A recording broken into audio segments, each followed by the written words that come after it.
Dear 10th grader, you are about to get rejected from every Ivy League school and every similarly selective college and university in the United States. I hope that got your attention because there is one act or one behavior that if you don't engage in it in grade 10, you are very likely to get wiped out in the admissions sweepstakes come grade 12, at least at very selective colleges and universities.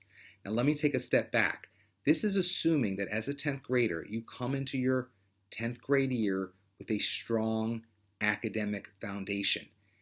If you are in ninth grade and you are watching this video, watch my video about what you need to be doing in grade 9 to ensure that you have any shot of admission to a selective college or university, which is linked in the description of this video below the video. But right now, I'm assuming that you followed that advice and you had a very successful ninth grade year academically. And you are now in 10th grade and you want to get into a very selective college or university, and you think that 10th grade is just like ninth grade. You're going to get awesome grades because you've learned how to be a great student. You have wonderful study skills, and that's going to be enough. Well, I am here to tell you that you are absolutely wrong. What you need to make sure you leave time for in grade 10 is pursuing your interests and or passions in a demonstrable way. So, what is a demonstrable way? It means that you're actually doing something that is provable to colleges and universities. It is not provable if you sit in your bedroom on a sports website obsessing over every statistic in Major League sports. That is not provable. That is not an activity. That is a hobby, and colleges don't care. Colleges do, however, care about students who go out and take their interest with them and make something of them. So a perfect example would be start a website devoted to your obsession with sports statistics. That's a pretty common example these days, but at least it's making productive use of all the time you take obsessing over athletics and the associated statistics.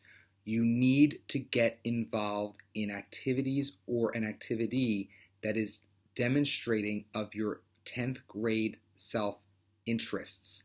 So what that means is if you are interested in arts, you should be doing something with arts formally in your school or independently in the community, but something that is provable. It can't just happen within the walls of your bedroom. It has to be something that colleges can see either online or as it's proven through your engagement with a club, activity, or organization in the community or at your school. So it's extremely important that if you are a 10th grader and you are watching this, that you not rest on your academic laurels in 10th grade. You need to stretch higher. You need to become an extracurricular entity if you are not already yet such an entity. And that means you need to live your life in such a way where your life speaks. There's a Tufts application essay question that alludes to the Quakers saying, "Let your life speak." That's what you need to be doing in grade 10. You don't necessarily need to be doing that in grade 9, especially if it's taking you more time to learn how to be a great student. But by grade 10, if you want to have the best choices of selective colleges and universities by the time you apply in grade 12, you sure as heck better be engaging in activities or an activity that allows colleges to see that you wanted to stretch yourself beyond the curriculum at your school and into areas of interest that you have. That's why they call it extracurricular activities, beyond the curriculum. This is the year. If you don't do it by the end of grade 10, you are going to be in for a world of hurt by the time you apply to colleges because you have placed an artificial ceiling on what type of colleges you have a shot of getting into. So 10th grader, get your act together now so that you have a lot of great college options later.